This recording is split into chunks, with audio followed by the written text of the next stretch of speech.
नमस्कार विद्यार्थी मित्रांनो, मी प्राध्यापक दीपक धुरंदर, संचालक Dhurandar sir career point academy. आज आपल्या Dhurandar sir career point academy या यूट्यूब चॅनलमध्ये तुमचं सर्वांचं स्वागत आहे। आणि आज आपण भावी काळात होणाऱ्या परीक्षांच्या संदर्भात काही महत्त्वपूर्ण मुद्द्यांवर चर्चा करण्यासाठी मी तुमच्यासमोर आलेलो आहोत।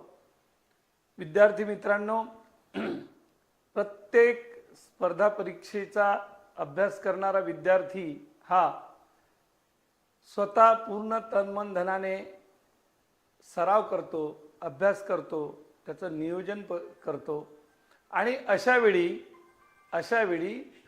काही परीक्षांच्या संदर्भात जेव्हा तो अभ्यासाला बसतो किंवा अभ्यासाचं नियोजन करतो तर त्याच्या मनामध्ये काही संभ्रम असतात, अभ्यासात्मक संभ्रम असतात। जे सिनियर मुलं असतात, 2 किंवा 3-4 वर्षापासून अभ्यास करणारे हे विद्यार्थी कधी काळी कोणत्याही कारणाने खचून जातात आणि अशा वेळी मग अभ्यास केल्यासारखा वाटतो पण ॲक्च्युअली अभ्यास होत नाही। तर अशा वेळी काय करायचं? तर अशा वेळी मी तुम्हाला सांगतो की अभ्यास करताना सिलेक्टिव्ह अभ्यास करणे हे खूप जास्त महत्त्वाचं असतं। मी तुम्हाला अभ्यासक्रमाकडून परीक्षेकडे जा असं न सांगता परीक्षेच्या स्वरूपावरून अभ्यासाकडे जा असं एक सूत्र सांगतो आहे। कसं काय? तर प्रत्येक विद्यार्थ्यांनी कितीही सिनियर विद्यार्थी असेल तरी त्यांनी सर्वात पहिल्यांदा प्रश्नांचं स्वरूप अगदी सविस्तर समजून घेणं आवश्यक आहे।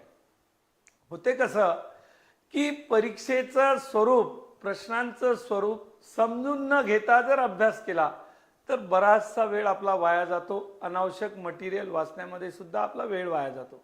मग अशा वेळी विद्यार्थ्यांनी काय करायला पाहिजे? तर ज्या परीक्षेची आपण तयारी करतो आहे त्या परीक्षेच्या प्रश्नांच्या डेप्थचं एक स्वरूप आपण जर समजून घेतलं व्यवस्थितरित्या तर मी तुम्हाला सांगतो की प्रश्न आपल्या अंगवळणी पडतात आणि आपल्याला जेव्हा जे आपण वाचतो तर आपल्याला प्रत्येक वाचनामधून तोच प्रश्न आपल्याला दिसतो। म्हणून प्रत्येक विद्यार्थ्याला मी हे सांगेल, पोलीस भरतीची तयारी करणारा विद्यार्थी असो, वनरक्षकाची तयारी करणारा विद्यार्थी असो किंवा MPSC कंबाईन ची तयारी करणारा विद्यार्थी असो किंवा आगामी काळात होऊ घातलेल्या तलाठ्याच्या परीक्षेचा अभ्यास करणारा विद्यार्थी असो, तर मी तुम्हाला असं सजेस्ट करेल की तुम्ही सर्वात पहिल्यांदा परीक्षेचं स्वरूप समजून घ्या। आता बघा, तलाठ्याची आगामी काळात परीक्षा आहे आणि बरेचसे पोलीस भरतीची तयारी करणारे विद्यार्थी सुद्धा पदवीधर झालेले असतात, ते सुद्धा त्या परीक्षेसाठी पात्र असतात। तर अशा विद्यार्थ्यांनी पोलीस भरतीच्या अभ्यासक्रमासोबत त्याचा GSचा अभ्यास बऱ्यापैकी झालेला असतो, त्याचा मराठी व्याकरणाचा अभ्यास बऱ्यापैकी झालेला असतो, त्यामुळे त्याला प्रश्नांचं स्वरूप सुद्धा, त्याची डेप्थ सुद्धा कळलेली असते।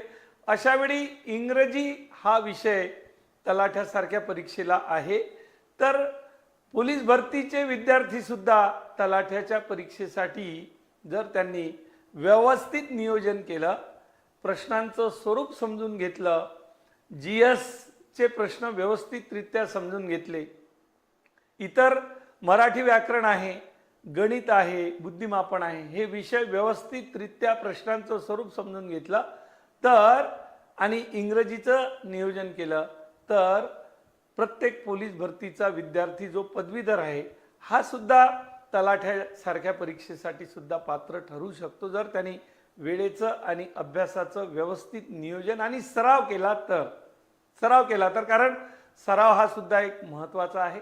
ज्या मायनर मिस्टेक विद्यार्थ्यांकडून होतात त्या केवळ आणि केवळ सरावाने दूर होऊ शकतात आणि वेळेचं मॅनेजमेंट खास करून बऱ्याच विद्यार्थ्यांना परीक्षेला वेळ पुरत नाही म्हणजे काय? तर त्यांना काही प्रश्न वाचताना जास्त वेळ लागतो, गणितासारख्या विषयांना आकलन करण्यासाठी आणि सोडवण्यासाठी वेळ जास्त लागतो। अशा वेळी प्रॅक्टिस विद्यार्थ्यांनी करायला पाहिजे। जसं आम्ही आमच्या करिअर पॉइंट अकॅडमी मार्फत दर संडेला पण आणि सॅटर्डेला पण आठवड्यातून 2 टेस्ट अरेंज करतो, विषयांच्या सेपरेट टेस्ट अरेंज करतो. त्या सरावातून विद्यार्थ्यांचा आत्मविश्वास वाढतो, चुका कमी होतात, वेळेचं नियोजन साध्य होते. हे जर व्यवस्थितरित्या केलं तर कदाचित कोणत्याही विद्यार्थ्यांना, जो विद्यार्थी तयारी करतो अशा विद्यार्थ्याला घाबरण्याची आवश्यकता नाही. माझ्या लक्षात आलेला प्रश्न आहे की बरेचसे विद्यार्थी प्रॅक्टिस टेस्टला सामोरे जाताना घाबरतात. त्यांना असं वाटते की आपण जर टेस्ट दिली तर आपल्याला कमी मार्क मिळतील. ही भीती मग त्यांची शेवटपर्यंत दूर होत नाही. सुरुवातीला कदाचित कमी मार्क्स मिळतीलही, काही फरक पडणार नाही.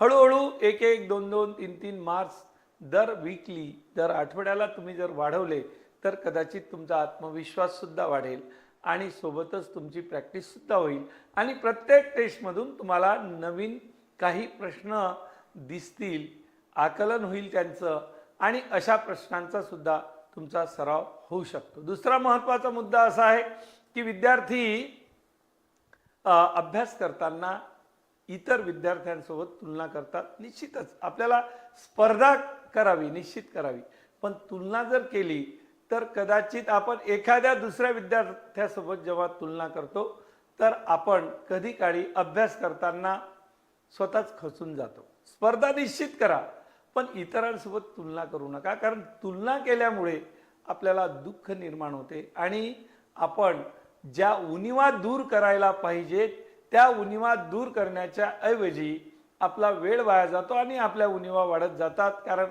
शेवटी सर्व तुमच्या मनस्थितीवर अवलंबून आहे. म्हणून विद्यार्थी मित्रांनो, मी तुम्हाला एक महत्त्वपूर्ण सल्ला देईल की अभ्यासाचं परीक्षेकडून अभ्यासक्रमाकडे जर तुम्ही गेलात, जसं की परीक्षेचं स्वरूप पाहिलं, प्रश्नांचं स्वरूप पाहिलं, प्रश्नांची डेप्थ पाहिली, प्रश्नांचा दर्जा पाहिला, हे जर तुम्ही पाहत गेले तर जेव्हा आपण त्या विषयाकडे जातो, अभ्यासाकडे जातो, तर तेव्हा आपल्याला काय वाचायला पाहिजे आणि काय नाही वाचायला पाहिजे याचं आकलन होतं आणि त्यामुळे तुमचा वेळ वाचतो. आणि आपण बऱ्याच परीक्षांमध्ये पाहतो की तलाठ्याची परीक्षा असेल, पोलीसची परीक्षा असेल, वनरक्षकाची परीक्षा असेल किंवा दारूबंदी विभागाची आगामी होऊ घातलेली परीक्षा असेल आणि MPSCच्या ग्रुप बीच्या परीक्षा असतील, ग्रुप सीच्या परीक्षा असतील, यामध्ये बरेचसे प्रश्न रिपीट सुद्धा झालेले आपल्याला